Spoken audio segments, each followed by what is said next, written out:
Hello everyone. आज हम twelfth के उस टॉपिक की जिसकी बात कर रहे थे, हम रे ऑप्टिक्स की, प्रकाशिकी में अपन बात कर रहे थे, किरण प्रकाशिकी। उसका एक अच्छा सा टॉपिक जो होता है दर्पण। दर्पण मतलब होता है मिरर। आज हम मिरर की बात करेंगे। मिरर मेरे को लगता है कई प्रकार के होते हैं मिरर, लेकिन ये जो मिरर होते हैं यह आप मेनली अगर बात करेंगे तो तीन तरह के मिरर होते हैं। कितनी तरह के मिरर होते हैं? मिरर मतलब दर्पण तीन तरह के होते हैं टोटल। तो टोटल दर्पण तीन तरह के होते हैं बेटा। दर्पण मतलब मिरर। मिरर जो होते हैं ना वो तीन तरह के होते हैं। उसके पहले अभी मेरी बात सुन लो आप कि इसके पिछले जो वीडियो है वो डिस्क्रिप्शन बॉक्स में आपको दे रखे हैं। डिस्क्रिप्शन बॉक्स में पिछले वीडियो जितने भी हैं इनके बेसिक के वो दे रखे हैं। हम 12th एमपी बोर्ड के कुछ चैप्टर्स की बात कर रहे हैं यहाँ पर। हम 12th एमपी बोर्ड के कुछ चैप्टर्स की बात कर रहे हैं यहाँ पर, जो डायरेक्ट आपके एग्जामिनेशन में आने वाले प्रश्न रहेंगे। जो डायरेक्ट आपके एग्जामिनेशन में आने वाले प्रश्न रहेंगे। ये चैप्टर टोटल 14 मार्क्स का है बेटा। ये आप जाकर देख सकते हैं। आपका फिजिक्स का एमपी बोर्ड में 14 मार्क्स का चैप्टर यूनिट आएगी है, और इस यूनिट को हम उस तरह से लेंगे जिस तरह से आपका आईएमपी क्वेश्चन सब कवर हो जाए। तो पहला तो होता है प्लेन मिरर, दूसरा होता है स्फेरिकल मिरर, और तीसरा होता है परवलय। मतलब क्या बेटा अपना, है ना? तो पहला मिरर हो गया अपना प्लेन मिरर, दूसरा मिरर हो गया अपना दूसरा मिरर हो गया यहाँ पर स्फेरिकल, और तीसरा हो गया अपना पैराबोला वाला। तो पैराबोला वाला कंसेप्ट अपन यहाँ पर परवलय वाला पैराबोला मिरर का शेप का मिरर होता है। प्लेन मिरर नॉर्मल इस तरह का होता है, जब पीछे आप क्या कर दो, नॉर्मल आपके घर वगैरह पे लगा रहता है। स्फेरिकल मिरर दो टाइप के होते हैं, एक तो होता है उत्तल और एक होता है अवतल। उत्तल को बोलते हैं अपन कॉन्वेक्स, अवतल को बोलते हैं अपन कॉनकेव। इसके बारे में अपन चर्चा करेंगे। यहां पर ये टॉपिक आईएमपी हो जाता है। पैराबोला कुछ इस तरह का रहता है। किस तरह का रहता है? इस तरह का। तो ये क्या होता है? Parabola mirror. तो कुछ तीन तरह के मिरर आपको मेनली पढ़ना पड़ते हैं यहाँ पर। तो ये वाला मिरर तो आपके सिलेबस में ज्यादा नहीं आता है। प्लेन मिरर और हम पढ़ेंगे स्फेरिकल, और मैक्सिमम आईएमपी है यहाँ पर ये दोनों चीजें। एक तो उत्तल और एक होता अवतल, कॉन्वेक्स और कॉनकेव। ये दोनों काय में आते हैं। स्फेरिकल मिरर जिसको गोलीय बोलते हैं बेटा, ये हो गया एक मिरर मतलब दर्पण होता है। दर्पण जो होगा ये प्लेन मतलब समतल। प्लेन मतलब क्या होता है बेटा? समतल। स्फेरिकल मतलब गोलीय, स्फेरिकल मतलब गोलीय, और पैराबोला मतलब परवलय। तो इस तरह का परवलयाकार, लयाकार, है ना? ये तीन तरह की चीजें होती है। आप नोट डाउन कर लो पहले, फिर आगे चलते हैं अपन। ठीक है। तो मिरर मतलब दर्पण की बात कर रहे थे हम लोग। मिरर दो टाइप के होते हैं, एक तो कॉन्वेक्स होता है, एक कॉनकेव होता है। एक तो कॉन्वेक्स होता है, एक कॉनकेव होता है। मिरर दो तरह के होते हैं, एक तो कॉनकेव होता है और एक कॉन्वेक्स होता है। मतलब एक उत्तल होता है और एक अवतल होता है। एक उत्तल होता है और एक अवतल होता है। दो तरह के मिरर होते हैं। उत्तल मिरर का जो शेप रहता है वो इस तरह से रहता है।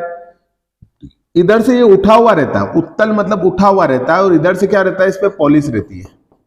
और अवतल में क्या होता है बेटा कि ये क्या होता है, थोड़ा सा ऐसा ऐसा होता है। अगर आप एक चम्मच ले लेते हो, आप एक चम्मच ले लेते हो, तो चम्मच का जो दो तरह के भाग होते हैं। पोहे खाने की चम्मच होती है ना, पोहे खाते हैं वो वाली, बोलते हैं पोहे खाने की चम्मच नॉर्मल, है ना? तो उसको ले लेते हैं अपन। तो क्या होगा कि जो ऊपर ऐसा दो भाग होते हैं, एक तो नमा हुआ होता है और एक उठा हुआ होता है। तो उठा हुआ जो भाग होगा वो क्या होगा बेटा? आपका उठा हुआ भाग जो होता है वो होगा आपका कॉन्वेक्स, और नमा हुआ भाग होता है कॉनकेव। अगर आपको यहां भी समझ में नहीं आता चम्मच वाले कॉन्सेप्ट से, तो एक और चीज बताता हूं। देखो बेटा, कॉन्वेक्स और कॉनकेव, बड़ी स्पेलिंग किसकी है? तो सर कॉनकेव की है। तो मान लो कि आपने समतल दर्पण रखा, समतल मिरर है यहाँ पर। इस समतल मिरर पे आपने यहाँ पर कॉन्वेक्स नाम की स्पेलिंग, कॉनकेव नाम की स्पेलिंग को, स्पेलिंग के वर्ड कितने थे? 7 वर्ड। 7 वर्ड जब इस से टकराए तो ये क्या हो गया? मुड़ गया।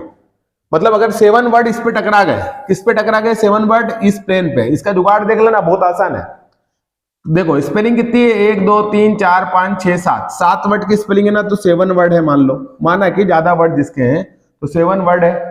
अब जब 7 वर्ड है तो 7 वर्ड जब इससे टकराएंगे तो मुड़ जाएगा, और इसके वर्ड क्या है, 7 से कम है, 1 2 3 4 5 6 ही है। तो जब 6 वर्ड, 6 वर्ड नहीं, अपन वही बोलते हैं अल्फाबेट्स, तो 6 अल्फाबेट्स अगर यहाँ पर टकरा गए तो उससे क्या होगा बेटा कि ये उसको फेंक देगा, तो फेंक देगा तो ऐसा सेव हो जाएगा, और 7 अगर टकराए तो ऐसा सेव हो जाएगा, और 6 अगर टकराए तो ये इसको इधर फेंक देगा तो इसका ऐसा सेव हो जाएगा। ऐसे भी याद रख सकते हो आप, मतलब याद रखने की बहुत सारी ट्रिक है अपनी अपनी। चम्मच वाली याद रखो तो चम्मच से इधर से यूं, मोटे व्यक्ति की याद रख लेना, वो पेट ज्यादा मोटा होगा तो कॉन्वेक्स से, पतला होगा तो कॉनकेव है। अब बहुत सारी है, चलो कॉन्वेक्स मिरर को जैसा रहता है, यहां पर आपको एक रे आती है, इंसिडेंट रे जिसको बोलते हैं, आपतित प्रकाश, आने वाला प्रकाश। अब देखो बेटा, ये जो प्रकाश है, ये जो इसका शेप है, देखो शेप कैसा, ऐसा है, तो ये उठा हुआ है, यहां से क्या है, यहां से उठा हुआ है और यहां से नमा हुआ, तो यहां से जैसे उठा हुआ है वहां से रिटर्न हो जाएगी, क्या हो जाएगी ये रिटर्न, और यहां आएगी तो यहां से किस डायरेक्शन, ये डायरेक्शन क्या बता रहा है, नीचे की ओर बता रहा ना, देखो ये शेप यहां पे डायरेक्शन क्या बता रहा है, नीचे की ओर, तो ये किधर चल जाएगी, नीचे। ऐसा कैसे, यहां से ये भी नीचे की ओर थोड़ा सा ढलान है इसलिए नीचे चल जाएगी, यहां से थोड़े ऊपर की ओर ढलान है तो ऊपर चल जाएगी। इस तरह से इसका डायग्राम बनता है। ये प्रिंसिपल एक्सिस पे यहां पर फोकस बना देना, कहां पर फोकस बनेगा, यहां पर एफ बन जाएगा, एफ को बोलते हैं अपन फोकस, याद रखना हमेशा। और कॉनकेव में क्या होगा बेटा, इस तरह का शेप होगा, किस तरह का, इस तरह का शेप होगा, और यहां से देखो ये इधर नमा हुआ और ये इधर नमा, मतलब ये उधर उठा हुआ और इधर नमा हुआ, जैसे लाइट यहाँ जाएगी रिटर्न ऐसे हो जाएगी, यहाँ ला जाएगी टकरा के इधर चल जाएगी। तो कुल मिला के यहां पर क्या हो रहा है, यहां पर इस तरह से शेप बनेगा। क्यों, इतना ध्यान रखना, ये उठा हुआ शेप है ना तो यहां से ऊपर के ऊपर निकल जाएगी, नमा हुआ शेप है ना तो यहां से नम जाएगी, मतलब डायरेक्शन। अपन कोई कांच को लेते हैं और उस पर लाइट आती है, फिर हम कांच को यूं कर देते तो लाइट इधर चली जाती, फिर कांच को ऐसा कर दिया लाइट इधर चली जाएगी।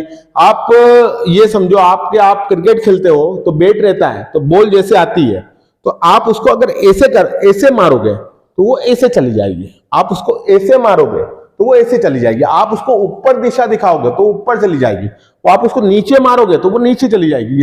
यही भी तो ये हो रहा, ये दिशा ऊपर दिखा तो ये ऊपर चली गई, ये दिशा नीचे दिखा तो नीचे चली गई। आप क्या समझ में नहीं आ रहा है भैया, क्रिकेट भी खिलवा दिया तुमको। चलो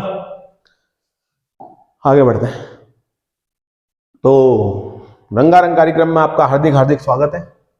आपका एक क्वेश्चन है, बहुत अच्छा क्वेश्चन है, चलो रिलेशन निकालना है, और ये रिलेशन बहुत काम में देता है, कभी भी याद रखना ये वाली चीजें आपको बहुत काम में देगी। फोकस दूरी और तिर्यक, ये फोकस दूरी और वक्रता त्रिज्या के बीच में संबंध स्थापित कीजिए, फोकस दूरी और वक्रता त्रिज्या के बीच में संबंध स्थापित कीजिए। ये वाला जो डेरिवेशन है, ये वाला डेरिवेशन अभी से लेकर कॉम्पिटिटिव एग्जाम तक इसका जो रिलेशन निकलेगा वो रिलेशन आपको बहुत काम देगा। मैं रिलेशन बताता हूं इसका क्या निकलेगा। रिलेशन निकलेगा F is equal to R by two, याद रख लेना, कुछ याद रहे ना रहे, F is equal to R by two याद रख लेना। आपका अगर न्यूमेरिकल आया तो यहां से आएगा, आपका कोई सवाल आया तो वो यहां से आएगा। F is equal to R by two, F क्या है, फोकस दूरी है, आर क्या है, वक्रता त्रिज्या है, एफ क्या है, फोकल लेंथ है, आर क्या है, रेडियस ऑफ कर्वेचर है। ठीक है, लेकिन इसको अपन सोल्व करते हैं। सबसे पहले देखो, आपको क्वेश्चन अगर मान लो उत्तल और अवतल दर्पण के लिए, या तो उत्तल पूछेगा या अवतल पूछेगा, दोनों पूछे तो खाली डायग्राम का डिफरेंस लाना, बाकी क्वेश्चन का आंसर सेम लिखना, क्वेश्चन का आंसर सेम लिखना, लगभग पूरा ही सेम लिखना है। अगर उसने बोला establish the relation between focal length and radius of curvature, क्या पूछा जाएगा वहां पे क्वेश्चन आपका, क्वेश्चन क्या पूछा जाएगा, फोकल लेंथ और radius of curvature, radius of curvature और फोकल लेंथ के बीच में रिलेशन पूछा जाएगा। तो फोकल लेंथ और रेडियस ऑफ कर्वेचर के बीच में जब रिलेशन पूछा जाए तो आप वो अभी डायग्राम मैंने आपको सिखाया था ना, यहां से आप क्या करना, ये हो गया। अब आपको एक बात बताता हूं, ये जो प्रिंसिपल एक्सिस है और यहां से लेंथ आया, तो जिस पॉइंट में टकराते हैं ना उसको पोल बोलते हैं बेटा। क्या बोलते हैं, पोल। पोल का मतलब होता है ध्रुव, पोल का मतलब होता है ध्रुव, ध्रुव मतलब क्या होता है, पोल। देखो बेटा, यहां से जो ये लाइट आती है इसकी इमेजिनरी जो एक्सिस बनाता है अपन, इमेजिनरी एक्सिस मतलब काल्पनिक, तो यहां जिस बिंदु पे मिलती है उसको एफ बोलते हैं, इसको बोलते हैं अपन फोकल पॉइंट। और फोकल पॉइंट से यहां तक की जो डिस्टेंस रहती है उसको बोलते हैं छोटा एफ, जिसको बोलते हैं अपन एफ से लेकर पी तक। तो एफ से लेकर पी तक जो डिस्टेंस रहती है उस डिस्टेंस को आप बोलते हैं फोकस दूरी। क्या बोलते हैं अपन? फोकस दूरी। फोकस दूरी का मतलब होता है फोकल लेंथ होता है। फिर आपको ये पता होना चाहिए कि ये दर्पण गोली है। दर्पण कौन सा है? ये गोली है। गोली मतलब गोल होगा, तो गोल होगा मतलब कुछ ऐसा होगा। तो जब ऐसा होगा, इसको अपन ने काटा है, इसको क्या काटा है? काटा है, तो इसको द्वारक अपेचर बोलते हैं इसको। यहां से जब काटा आपने, तो आपको यह ध्यान रखना चाहिए कि यहां पर जो बनेगा ना, जिस त्रिज्या लेकर ये बना है, तो जो त्रिज्या लेकर बना है ना, उसको क्या बोलेंगे अपन? सी, सेंटर ऑफ कर्वेचर। फटाफट बताता हूं आपको, ये है। यहां से आप ये देख रहे हो, यहां से आया, यहां से ही आपतित किरण परावर्तित होगी, आपतित किरण परावर्तित होगी, आपतित किरण परावर्तित होगी, आपतित किरण परावर्तित होगी। अब यहां से आप ये देखो कि ये अगर इधर आगे जाती, ये इधर आगे जाती, ये अगर इधर आगे जाती, इधर आगे जाती, तो एक पॉइंट बनाती जिसको एफ बोलेंगे। क्या बोलेंगे? इसको एफ बोलेंगे। इस एफ पॉइंट और यहाँ ये पोल बोल दिया इसको अपन, पी ध्रुव। यहां से यहां तक की जो दूरी हो गई वो छोटा एफ हो गया। क्या हो गया? छोटा एफ। मान लो ये जिस रेडियस से बना है, ये जो दर्पण है वो जिस रेडियस से बनेगा, जिस रेडियस से, सॉरी यहां से आएगा, जिस रेडियस से बनेगा उस रेडियस को क्या बोलेंगे अपन? सी बोलेंगे, जिसको सेंटर ऑफ कर्वेचर बोलते हैं। बस इतना सिखाना था मेरे को, जिसको आर पोल से यहां तक की डिस्टेंस क्या हो जाएगी? रेडियस ऑफ कर्वेचर की आर हो जाएगी। ठीक है, आगे बढ़ते हैं। ऐसा कैसा? ये वाला लेंस है, दर्पण है, यहां से इधर आए, फोकस यहां बन गया, यहां से यहां तक की दूरी एफ हो गई, सेंटर से यहां तक की दूरी क्या हो गई? ये क्या होता है? नॉर्मल होता है इन दोनों के बीच का कोण, आई और आर। ये समझने के लिए आपको पिछला वीडियो देखना पड़ेगा। और यहां से यहां तक की दूरी कितनी हो गई? आर हो गई। यहां तक तो 10 बार समझा दिया मैंने, समझ में आ गया होगा। चलो ठीक है, आगे बढ़ते हैं। देखो बेटा, सबसे पहले अपन देखेंगे, कोई भी एक डायग्राम ले लेंगे और उसको समझेंगे। आपको एक नियम बताया था मैंने, परावर्तन का नियम। क्या बताया था? परावर्तन का नियम, लॉ ऑफ रिफ्लेक्शन। कौन सा नियम बताया था आपको मैंने? परावर्तन का नियम। परावर्तन का नियम मतलब होता है लॉ ऑफ रिफ्लेक्शन। मतलब ये इंसिडेंट रे और रिफ्लेक्टेड रे, मतलब आपतित किरण और परावर्तित किरण के बीच में जो कोण बन रहे हैं, आई और आर, ये दोनों बराबर रहते हैं। ये दोनों बराबर रहते हैं। परावर्तन का नियम होता है कि आपतित किरण का जो कोण आई रहता है वो परावर्तित किरण के आर कोण के बराबर होता है। ये बराबर होगा। एंगल BCF, एंगल BCF देखो बेटा कहाँ है? तो बी तो ये एरिया, सी एरिया और एफ ये रहा। तो एंगल BCF को ऐसा कैसे यहाँ पे कॉपी और पेस्ट कर दिया अपन ने, तो एंगल BCF। अब आपको पता होना चाहिए कि BCF, तो ये हो गया BCF।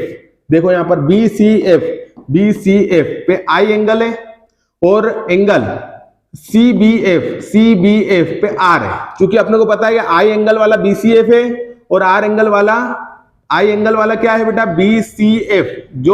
जो एंगल, जिस एंगल की बात करी वो बीच में रहता हमेशा। जैसे यहां पर B रहेगा और यहां पर C रहेगा, तो यहां C बीच में ना, तो इस पर कौन सा एंगल है? I है, तो I एंगल वाला ये है। यहां बीच में कौन है? यहां बीच में कौन है? B है ना, तो B पे एंगल कौन सा है? कोण कौन सा? R है। तो यहां पर ये दोनों बराबर रहेंगे। चलो ठीक है। अब आपको ये पता होना चाहिए BF बराबर होता है CF के। तो BF मतलब ये B से लेकर F इक्वल होगा C से लेकर F के। क्यों? त्रिभुज में बराबर कोणों के आमने सामने वाली भुजा भी बराबर होती है। अगर आपने त्रिभुज के नियम 9वीं 10वीं 8वीं 7वीं में पढ़े होंगे तो आपको पता होगा बेटा कि क्या पता है आपको कि त्रिभुज में क्या होता है बेटा? त्रिभुज में क्या होता है? FC। ये अगर कोण बराबर है तो ये भुजा भी बराबर रहेगी। मतलब क्या बराबर रहेगा? कि BF बराबर रहेगा CF के।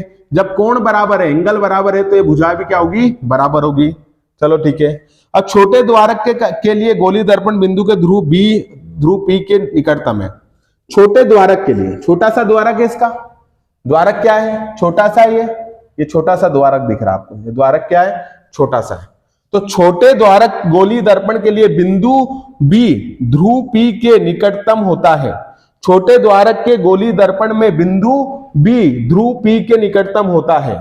छोटे द्वारक में बिंदु B, ये बिंदु B P के, इस P पॉइंट के निकटतम होता है। निकटतम होता है मतलब पास में होता है। If the aperture of mirror is small, mirror का अपेचर क्या होगा, स्मॉल होगा, the point B can be very close to pole P, ये दोनों पास पास में रहेंगे। तो जब ये पास पास में रहेगा तो बी एफ जो है, बी एफ वो बराबर होगा पी एफ के, बी एफ जो रहेगा वो पी एफ के बराबर रहेगा। माना कि ये ऐसे दिख रहे हैं आपको, लेकिन एक्चुअल में ये ऐसे है, तो ये है बी और ये है एफ और ये है पी और ये है, ये पी है और ये एफ है और ये बी है और ये एफ है, ये ऐसे है, ये लगभग लगभग बहुत पास में। और जब ये पास में है ना, तो अपन ये मान सकते हैं कि बी एफ जो है वो पी एफ के बराबर रहेगा। तो समझो बेटा, बी एफ पी एफ के सी एफ के बराबर है और बी एफ पी एफ के बराबर है, तो कुल मिला के ये दोनों भी बराबर होंगे। जब ये देखो बेटा, समझाता ऐसे ही हूं मैं, जब सुंदर सोनू के बराबर है और सुंदर मोनू के बराबर है, तो सोनू और मोनू बराबर रहेगा। अब जब यहां पर मालूम है अपने को कि यहां से यहां तक की दूरी कितनी है, एफ है, यहां से यहां तक की दूरी कितनी है, एफ है, तो जब पी एफ और सी एफ बराबर है तो पी एफ की दूरी कितनी है बेटा, एफ है, तो सी एफ की दूरी भी क्या होगी, एफ ही होगी। तो जितनी पी एफ की दूरी रहेगी उतनी सी एफ की दूरी रहेगी। ऐसा क्यों सर, अरे बेटा यहां से भी हाल तो करा, सी एफ बी एफ के बराबर है पी एफ और बी एफ के बराबर है, बी एफ के बराबर है सी एफ, बी एफ के बराबर है पी एफ, तो पी एफ की दूरी कितनी है, एफ, तो सी एफ की भी कितनी हो जाएगी, एफ, तो दोनों की दूरियां कितना हो जाएगा, पी एफ और सी एफ की, एफ और एफ, तो पी बराबर आर बराबर, पीसी कितना है टोटल, पीसी कितना है, आर है, पीसी आर, आर बराबर एफ, एफ प्लस एफ, तो 2f हो गया, तो 2f, फिर यहां से 2 डिवाइड में चल जाएगा इसके, तो 2 डिवाइड में चल गया, तो ये 2 जैसे ही डिवाइड में चल गया तो r बाई 2 बराबर f, तो f बराबर कितना हो जाएगा, r बाई 2।